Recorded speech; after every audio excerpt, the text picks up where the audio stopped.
GST के fast recap की जो हम लोग वीडियो सीरीज बना रहे हैं उसमें अगला टॉपिक है जीएसटी वैल्यूएशन।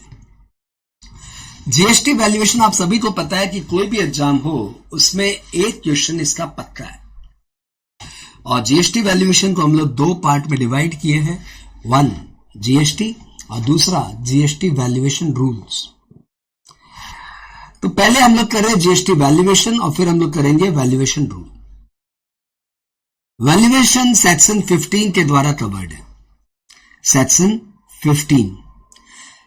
15 सबसेक्शन 1 में बोला हुआ है assessable value of a transaction shall be its transaction value, यानी transaction value is equal to assessable value, यानी जितने में आप ट्रांजैक्ट किए वही आपकी असेसेबल वैल्यू।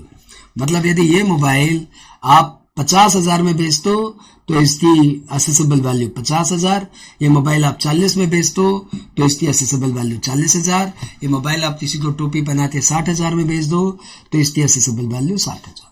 मतलब जितने में आप बेचोगे भैया वही इसकी असेसेबल वैल्यू हो जाएगी। बस इसमें आप दो कंडीशन सेटिस्फाई कर देना। पहला, supplier and recipient are not related person, क्योंकि यदि buyer and seller are related party तब तो फिर प्राइस थोड़ा सा मैनिपुलेटेड होने की संभावना है, तो फिर transaction value will not be treated as assessable value. And दूसरा, price must be the sole consideration. Section 15(2) में कुछ एडजस्टमेंट की बातें हो रही है कि कुछ और आइटम भी आपको असेसेबल वैल्यू में इंक्लूड करने पड़ेंगे। उसमें है नंबर 1, टैक्सेज। कोई भी टैक्सेज हो that shall be added to assessable value, added to transaction value for determination of assessable value। मतलब समझ लो कि वो टैक्सेस ऐड होंगे जीएसटी को छोड़ के कोई भी टैक्स। तो सपोज आपने टोबैको लिया, आपको पता है टोबैको पे एक्साइज भी लगता है और जीएसटी भी लगता है। तो जब टोबैको की असेसेबल वैल्यू निकालेंगे ना तो जितने में वो बिका प्लस एक्साइज, इस तरीके का कोई भी टैक्स हो तो वो वैल्यूएशन में पहले ऐड होगा, उसके बाद जो नेट वैल्यू आएगी, मतलब जोड़ के जो वैल्यू आएगी उस पे जीएसटी लगेगी। अगला है इसमें कि क्या क्या करना है। उसमें इंसिडेंटल चार्जेस सारे के सारे ऐड करने हैं। इंसिडेंटल चार्जेस लिए लॉन एग्जांपल्स दिया, कमीशन, पैकिंग, लेकिन ये एग्जांपल्स है।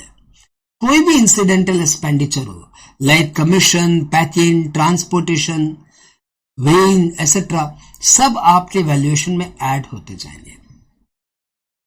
कोई भी obligation of the supplier borne by the recipient shall be added to assessable value, यानी कोई भी ऐसा काम जो सप्लायर को करना चाहिए था लेकिन सप्लायर की जगह रेसिपिएंट ने कर दिया तो that shall be added to assessable value. Any amount charge for anything done by the supplier, यानी सप्लायर ने उस सप्लाई के लिए कुछ किया और उसके लिए एक एक्स्ट्रा अमाउंट रेसिपिएंट से सेपरेटली ले लिया तो that shall be added to assessable value. जैसे सपोज सामान बनाने के लिए कुछ स्पेशल पैकिंग करनी थी या कुछ वेइंग कराना था या कुछ उसे डिजाइनिंग करानी थी और उसके लिए सप्लायर ने अपने रेसिपिएंट से कुछ पैसे एक्स्ट्रा ले लिए तो that shall be added to assessable value. Interest या लेट फीस यदि सप्लायर चार्ज करता है अपने रेसिपिएंट से क्योंकि रेसिपिएंट ने उसको टाइमली पेमेंट नहीं किया और यदि रेसिपिएंट उसको दे देता है तो जितना अमाउंट रेसिपिएंट ने सप्लायर को इंटरेस्ट या लेट फीस बोल के दिया that shall also be added to assessable value. कोई भी सब्सिडीज यदि मिलती है तो that subsidy shall be added to assessable value, लेकिन सेंट्रल गवर्नमेंट और स्टेट गवर्नमेंट की सब्सिडी को छोड़ के। यानी कोई एनजीओ आपको सब्सिडी देता हो या कोई लोकल अथॉरिटी आपको सब्सिडी देती हो तो that subsidy shall be added to assessable value, लेकिन सीजी और एसजी की सब्सिडी को असेसेबल वैल्यू के लिए ऐड नहीं करेंगे।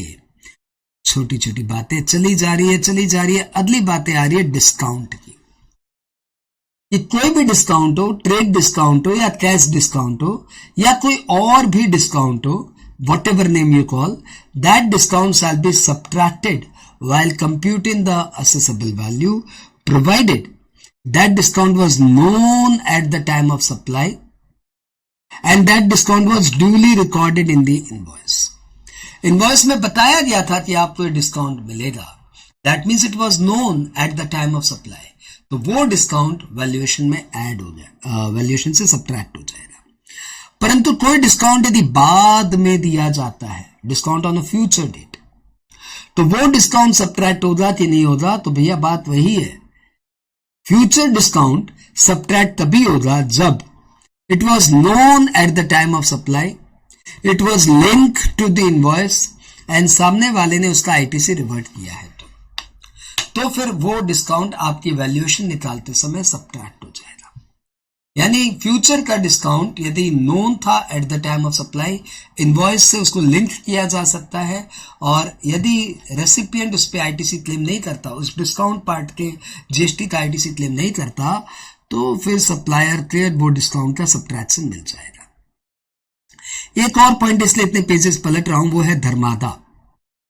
धर्मादा के ऊपर एक रिसेंट में केस स्टडीज आ गई, ये डीजे मालपानी वाली, और इस केस स्टडीज में सुप्रीम कोर्ट की लार्ज बेंच ने ये डिसीजन दिया है. सुप्रीम कोर्ट ऊपर से लार्ज बेंच, भैया बड़ी बात हो गई. तो सुप्रीम कोर्ट के लार्ज बेंच ने डीजे मालपानी वर्सेस सीसीई में डिसीजन दिया कि dharmada will not be added to assessable value if the dharmada is properly utilised. तो पहले तो आप पूछेंगे सर ये धर्मादा क्या होता है? तो धर्मादा मतलब आपने रेसिपिएंट से कुछ पैसे लिए, किसी नेक कार्य के लिए, किसी धर्म के कार्य के लिए, किसी चैरिटेबल कार्य के लिए. तो ये धर्मादा यदि आपने रेसिपिएंट से लिया as a condition of sale, लेकिन वो धर्मादा का पैसा आपने अपनी जेब में नहीं रख के उस नेक काज के लिए फॉरवर्ड कर दिया या उस नेक काज में यूज कर दिया, तो फिर वो धर्मादा असेसेबल वैल्यू के काउंटिंग में नहीं आएगा, नहीं आएगा. तो that is all about section 15. मैंने अभी वैल्यूएशन रूल टच नहीं किया है, वैल्यूएशन रूल को छोड़ दो. तो मैंने सेक्शन 15 की एक ठीक ठाक समरी आपको सुना दी है. इसको कोई बेसिकली न्यूमेरिकल टॉपिक है, लेकिन ये इतनी बातें ध्यान में रख के न्यूमेरिकल बनते हैं. एक छोटा सा इसमें मेरा टैच म्यूजिक कंपोज्ड है. वैसे वो टैच म्यूजिक पूरे रूल्स को लेके कवर्ड है, लेकिन अभी तक सिंस मैंने आपको सिर्फ सेक्शन 15 सुनाया है, तो अभी तक सिर्फ आपको सेक्शन 15 का ही टैच म्यूजिक सुनाऊंगा.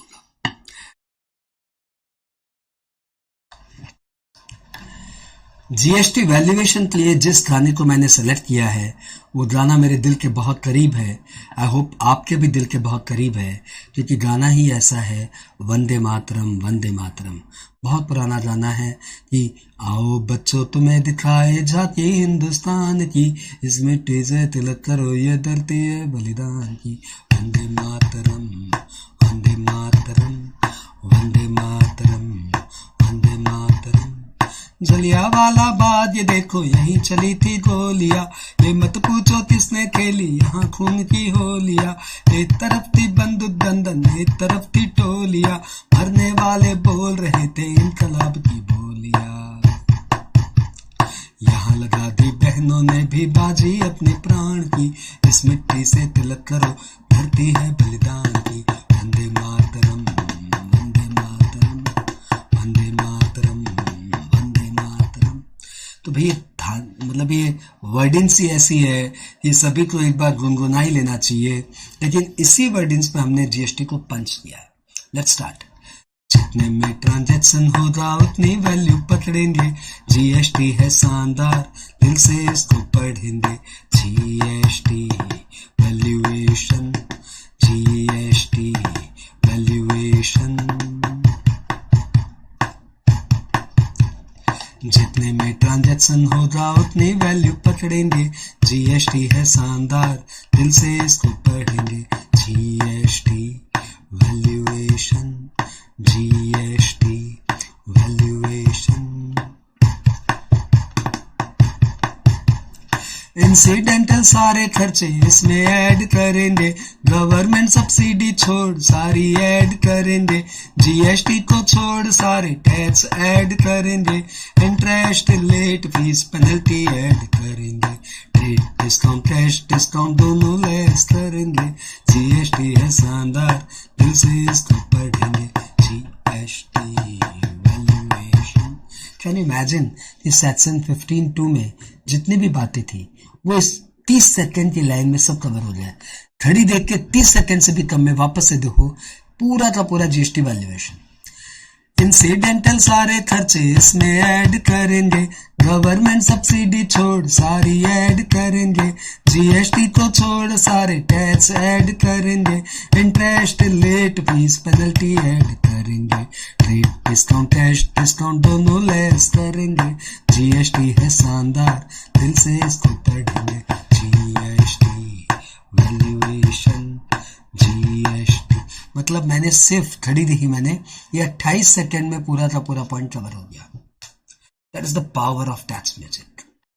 ठीक है, आई होप इसमें कुछ एक्सप्लेनेशन की दरकार ही नहीं थी कि इंसिडेंटल जितने भी खर्चे हैं वो ऐड करना है, गवर्नमेंट यानी सीजी और एसजी को छोड़ के सारी सब्सिडी ऐड करना है, जीएसटी को छोड़ के सारे टैक्स ऐड करना है, इंटरेस्ट और लेट फीस या penalty what ever name you से यदि वो रेसिपिएंट दे देता है तो दैट शैल बी एडेड, और ट्रेड डिस्काउंट कैश डिस्काउंट जो भी बिल में मेंशन मतलब इनवॉइस में मेंशन्ड है and which was known at the time of supply shall be added. और जीएसटी शानदार दिल से इसको पढ़ेंगे। तो जीएसटी वैल्यूएशन आपका फिनिश हुआ। अब अपने चलेंगे जीएसटी वैल्यूएशन रूल में अगले वीडियो में। Thank you.